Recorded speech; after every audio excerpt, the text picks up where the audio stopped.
Hello guys, let's go look new video. The Pilgrim's Awakening.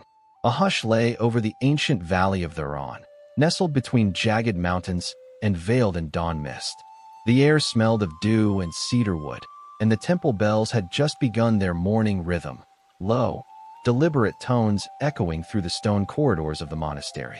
Seated in the quiet of the meditation hall was Anir, a young pilgrim with wind-worn robes and eyes still carrying the restlessness of the world outside. He had journeyed across kingdoms to reach the Monastery of the Eternal Dharma, a sacred place whispered about in every temple he'd ever stepped into. Some said it was built where the earth touched the heavens. Others said those who trained there found more than peace. They found themselves. Anir was not after peace. He was after purpose. His heart burned with questions no one could answer. Why was the world filled with suffering? Why did people strive endlessly only to be left hollow? And most of all, how could he learn to live with the same quiet strength as the monks who never raised their voices, yet commanded storms? He remembered the last conversation with his father, a stern merchant who had scoffed at Anir's decision to leave the family trade. Discipline is for fools and monks, his father had said. Motivation comes from reward. You chase spirit like it's coin, but there is no profit in the sky. But now, surrounded by silence and old stone carved with sutras, Anir began to sense something his father never could, a stillness that didn't numb, but awakened. The head monk, Venerable Tenzin, approached him later that morning. With eyes like polished obsidian and a spine like a mountain, Tenzin radiated quiet power. "You've come seeking answers," he said, his voice as calm as falling snow. "Yes," Anir replied. "I want to understand why I feel so lost, even when I have everything." Tenzin nodded slowly. "To seek truth, you must first master yourself. Motivation without discipline is like fire without a hearth. It consumes instead of warms." "What kind of discipline?" Anir asked. "Watch your breath. Still your thoughts. Rise before the sun. Speak only when your words are kinder than silence." Anir's heart sank a little. He had expected secret wisdom, some riddle to solve or scroll to memorize, not silence and sweeping courtyards. "I don't see how this will help," he admitted. Tenzin smiled, a small, knowing curve. "That is because you think discipline is punishment. But true discipline is devotion, to growth, to truth, to something higher than yourself." All spiritual traditions understood this. Then he handed Anir a worn parchment. On it were written 3 phrases. "Christianity teaches temperance, not to starve the soul, but to keep it from rotting in excess. Islam teaches self-restraint, not to cage desire, but to transform it into will. Buddhism teaches mindfulness, not to escape life, but to enter it fully." "These are not rules," Tenzin said. "They are invitations." That night, Anir stared at the stars from the monastery's eastern terrace. He felt no closer to truth, but something in him had shifted. He remembered how his father would curse when things went wrong, how merchants would lie with smiles, how even his own ambition often felt like a trap disguised as freedom. Maybe, he thought, the world outside wasn't wrong, but it was distracted. Always chasing, never still. He whispered aloud the first line on the parchment. "Temperance." He closed his eyes. In the days that followed, Anir rose before dawn. He swept stone floors in silence. He fasted from complaints, from indulgence, from his own thoughts. And slowly, without noticing it, his motivations began to shift. He no longer meditated to achieve peace, but because stillness had become his home. He no longer asked, "What am I doing this for?" but instead, "What am I becoming through this?" He had stepped onto the path, not of answers, but of alignment. Weeks passed like seasons for Anir. Each day began with the sound of the temple bell and ended in the flickering light of oil lamps. Yet far from growing weary, he began to feel a strange kind of strength rising in him, not of muscle, but of clarity. Still, progress was not linear. There were days he felt angry for no reason, agitated by the silence, or even disillusioned with the path. Sometimes, he would see a monk sitting motionless for hours and feel a flicker of judgment. "How does this help anyone?" he once muttered under his breath, forgetting that such complaints, however quiet, echoed loudly in stillness. That evening, Venerable Tenzin summoned him again. "You are learning quickly," the old monk said. Anir furrowed his brow. "But I failed today. I judged others. I questioned everything. And yet you noticed. That is the beginning of wisdom. Tenzin poured tea into 2 simple cups. He offered one to Anir and then placed a wooden bowl between them, filled with ash. This ash, he said, is what remains after fire. And fire, my young friend, is motivation. Without discipline, fire rages and consumes. But when guided, it gives warmth, cooks food, lights the dark. Anir watched the curling edges of ash as the breeze caught it. He understood, in some quiet way, what Tenzin meant. The traditions they studied weren't there to restrict. They existed to give shape to inner fire. In Islam, Tenzin continued, there is the concept of nafs, the ego, the lower self. Self-restraint isn't about suppression, but transmutation, turning desire into intention, hunger into fasting, anger into justice. Anir's eyes lit with recognition. So you don't destroy the self, you refine it. Tenzin nodded. Exactly. In Christianity, temperance is not the absence of joy, but the refusal to be ruled by pleasure. In Buddhism, mindfulness is not detachment, it is total presence, untainted by reaction. It was then Anir realized that discipline wasn't a leash. It was a compass.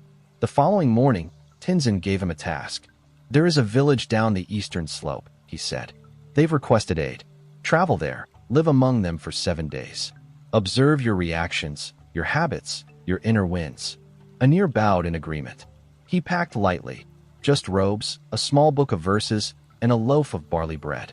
The village was modest, lined with dusty paths and homes built from clay and thatch. He was received kindly, but with skepticism. Few monks left the monastery's high perch. Here, temptations returned.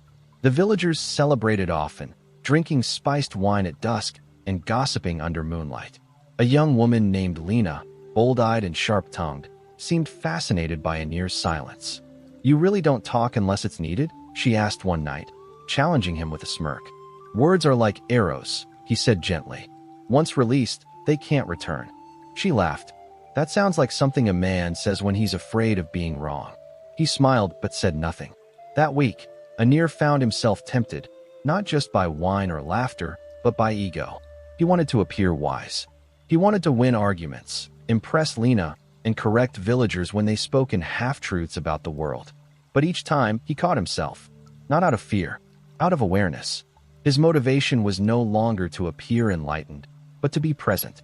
On the final night, as the villagers lit fires and sang into the dark, Anir sat by the edge of the stream.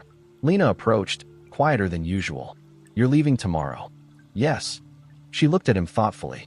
You seem still, like a tree that doesn't fear the wind. Anir looked at her. The wind comes, whether we fear it or not. But a rooted tree can bend without breaking. She grinned. More monk talk. More life talk. He replied, and for the first time, she said nothing. As he walked back to the monastery the next day, dawn painted the mountains gold. He felt no rush.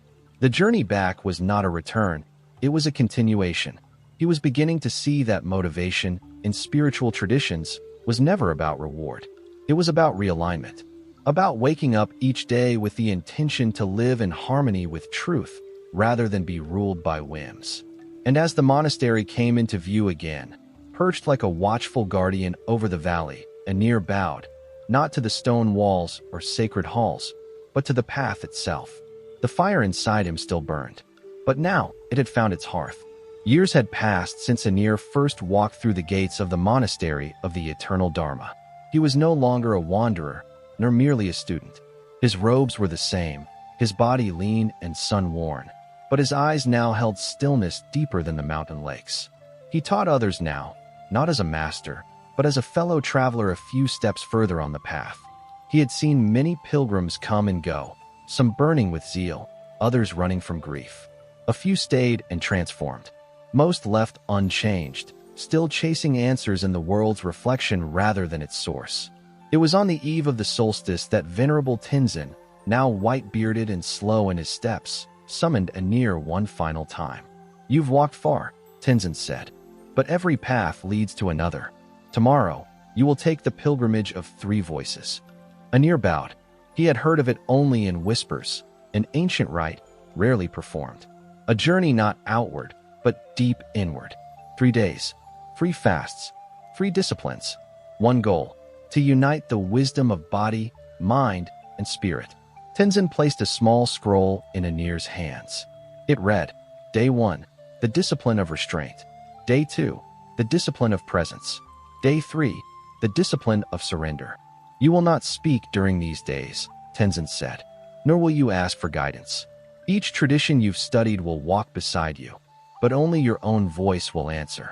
Anir nodded. He felt no fear, only readiness. Day 1, the discipline of restraint. At sunrise, he climbed to the high cliffs and began his fast, not only from food, but from touch, from thought, from action itself. He bound his impulses like a warrior sheathing blades. Each time his stomach growled, he welcomed it like a bell. Each time his thoughts surged with pride, he bowed to them and let them go. He recalled the Islamic wisdom of nafs, the ego self that pulls toward desire and distraction. He did not fight it. He simply watched, naming each impulse without obeying it. You are anger. You are craving. You are fear pretending to be power. By nightfall, the world was quieter, but not because it had changed, because he had. Day 2, the discipline of presence. He descended to the riverbank and sat among the reeds. This was the day of mindfulness, of Buddhist insight. He was not to retreat from thought, but to enter it fully. He watched his breath as if it were a sacred flame. He listened to birds without labeling them. When memories rose, he held them like stones warmed by the sun, not clinging, not pushing away. He remembered the phrase, mindfulness is not escape. It is arrival. For hours, he sat unmoved. At one point, a snake slithered past his feet. He did not flinch, not from fear or indifference, but because he and the moment were no longer two things. As night fell, he felt as if the stars had come closer, not because the sky had changed, but because he had. Day 3, the discipline of surrender. On the final day, he climbed to the highest peak, where wind howled like forgotten prayers. Here, he did nothing. No chant, no breath work, no thought, just surrender. This was Christian temperance, not as denial, but as trust. He let go of control, of goals, even of the idea of progress. He stood on the edge of the cliff and opened his arms wide, not to fall, but to offer. Not my will, he whispered inwardly, but something greater. Tears came, not of sorrow, but of release. 1,000 past selves fell away in silence. He stayed there until night, watching the moon rise like a slow breath over the sleeping valley. Returned to the temple. When he returned to the monastery, no fanfare awaited him. Only the wind. Only the echo of his own footsteps on stone. Tenzin greeted him at the gate, leaning on a staff carved with old symbols. Well? The elder asked, smiling. Anir bowed low. I am not who I was, he said. Tenzin chuckled. None of us are. The river is never the same twice. But tell me, what did you find? Anir looked to the horizon. That discipline is not the prison I feared. It is the path I forgot. That motivation isn't chasing what I want, but remembering who I am. And that every tradition I studied was a different language for the same truth. Tenzin placed a hand on his shoulder. And what truth is that? Anir closed his eyes and spoke the final words of the scroll, now etched into his heart. Discipline is not the enemy of freedom, it is its foundation. Motivation, when guided by spirit, is the sacred fire that turns suffering into purpose and seeking into becoming. Epilogue. The path continues. Years later, Anir became a teacher in his own right, not in temples or halls, but wherever there were listeners. He spoke in markets, on dusty roads, and under banyan trees. His teachings were never sermons, they were invitations. He quoted Rumi and the Buddha. He spoke of Christ's silence in the desert and the prophet's patience in the cave. He told stories of villagers, snakes, bread, and breath. When people asked what religion he followed, he always smiled and said, I follow the one that leads me home. And when they asked what kept him walking, even after all this time, he answered with a quiet truth born from the summit within. Discipline and love.